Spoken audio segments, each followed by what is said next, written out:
to Dirty Bomb.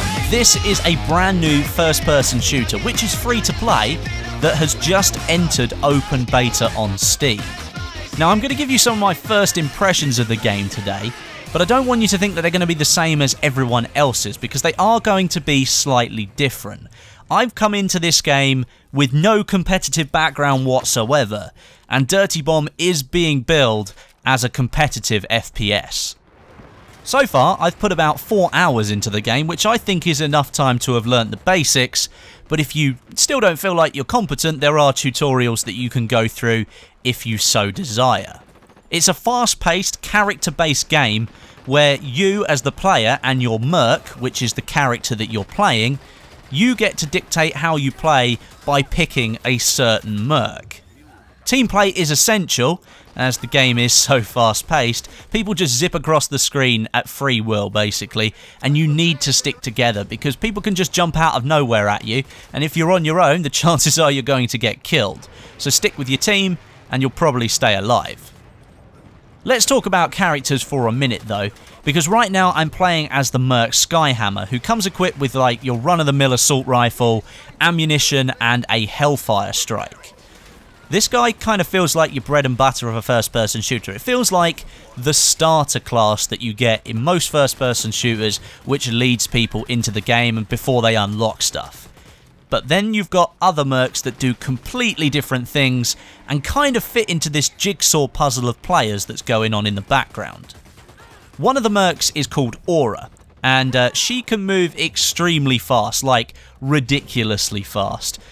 And she's been given the job of healing people, which might not sound like the greatest idea, but then when you look at it and the way that you need to play as a team, she's going to be the one responsible for reviving sort of hurt players on the ground with her defibrillators, and she's going to be the one to put down the health station so that if you're standing within its radius, then you're making sure to keep your health up. Now, because she can move fast, it means she can go out into the open and revive somebody and then run away again really quickly.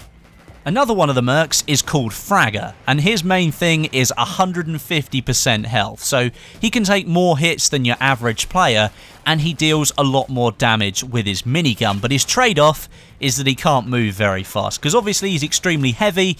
He's not going to be able to move as quick as, say, Aura, who can just zip across your screen at free will. So all of the mercs are kind of balanced against each other, but they all need to work together to be able to sort of win the objective and win the round.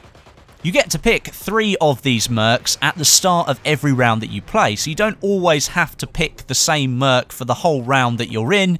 You get the choice of 3 different ones throughout the different objectives, so when you die, you can pick another one if you want to, which is a nice touch. I really like the environments as well in this game. It's set in a post-apocalyptic London where a dirty bomb has been dropped, and it's set in the year 2020, so there's kind of this mix between weird sci-fi stuff going on and old London buildings, and maybe it's just because I'm British, but I really appreciate the art style of this game, and it runs really well too. With my PC, which has got an Intel i7 3770K, 12GB of RAM, and an Nvidia 780 Ti graphics card, the game was coasting along at like 120 FPS on a mix of medium and high settings. And with a game that's so fast-paced like this one is, having a high frame rate is like really important because it just makes the gameplay feel much more smoother, and I just feel that you can react faster to what's going on, and you definitely need that with this game. As I mentioned at the start though, the game is still in open beta, which means there's not a huge amount of content. In terms of game modes right now, there are only 2. One is called Objective, and the other is called Stopwatch. And the first one is kind of like your just public matches. So you have the enemy team and your team, and you have to push an objective, like move a car along the track, get to the lift, go up the lift, move the car further along. And if you can do all those objectives as the attacking team, then you're going to win. In the Stopwatch game mode, it's round-based, so you get the chance to attack, and then you get the chance to defend, and whoever wins the most rounds at the end of the game ends up winning overall. With those 2 game modes, the lobbies do feel like a little bit sparse in terms of diversity and what you can do with the game, but like I said, it is only in an open beta, so there could always be more to come. And I kind of think that there is, or at least there should be anyway. I kind of feel limited in what the game can actually do right now, and there could be a lot more that it could expand into. So let's hope the developers have got something else on the horizon soon. The gunplay feels really nice as well. I think it uses hit scan for indicating whether you've hit somebody or not, so there's no travel time on bullets or things like that, which kind of even adds more to this fast-paced nature of the game that they're going for. And it makes competitive servers that little bit more responsive. If you're playing in a competitive mode, you don't want to be sitting there waiting for something to happen because of lag or something like that.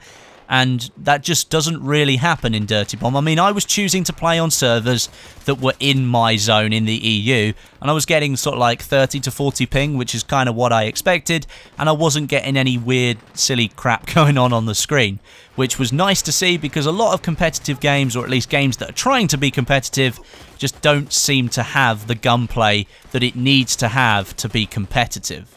And one other thing while I mention the servers, they're all dedicated because they're based in the zone that you want to play in. You can choose to play on like US servers if you're in the EU, but they're all dedicated. They're not like hosted on somebody's PC that's got like 300 ping in the middle of the Australian outback. No, they're all dedicated in one area, so you're always going to get a good connection. And one more final point that I do want to make, which is because the game is free to play, the developers do need to make their money somehow because they're not charging you to play it. But I do think they've done it the right way, which is really important. They've stuck with a simple unlock package that doesn't try and give you any gameplay advantages. It just simply unlocks the mercs and equipment that you'd otherwise have to grind for.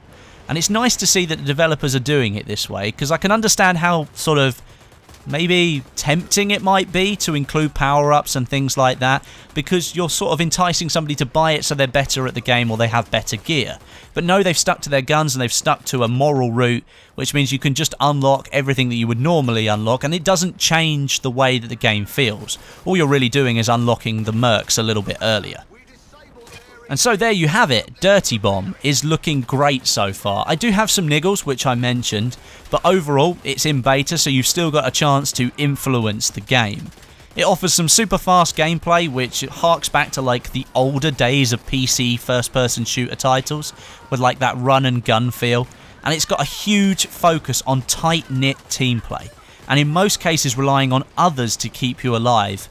And most of all, it's stable and fun. The gunplay just feels really satisfying, and that's one of the best things you can get in a first-person shooter. If it feels good to kill somebody, then you're probably going to carry on playing the game. There is a link in the description that I've made it to the Steam download page, so you can go and check it out. It's only a 3 GB download, so there's like no excuse not to try it, because it hardly takes any time to get going in this game. Other than the fact that it's free as well, you don't even have to pay to play it. And you can get your hands on one of the newest FPSs and one of the ones that I think's got the most promise out there right now. But thanks very much for watching today. I hope you enjoyed the video. Leave me a like and a comment if you want to see some more Dirty Bomb action here on my channel. And of course, likes and comments are always appreciated anyway. But until next time, my name is Westy, and I'll catch you guys in the next video.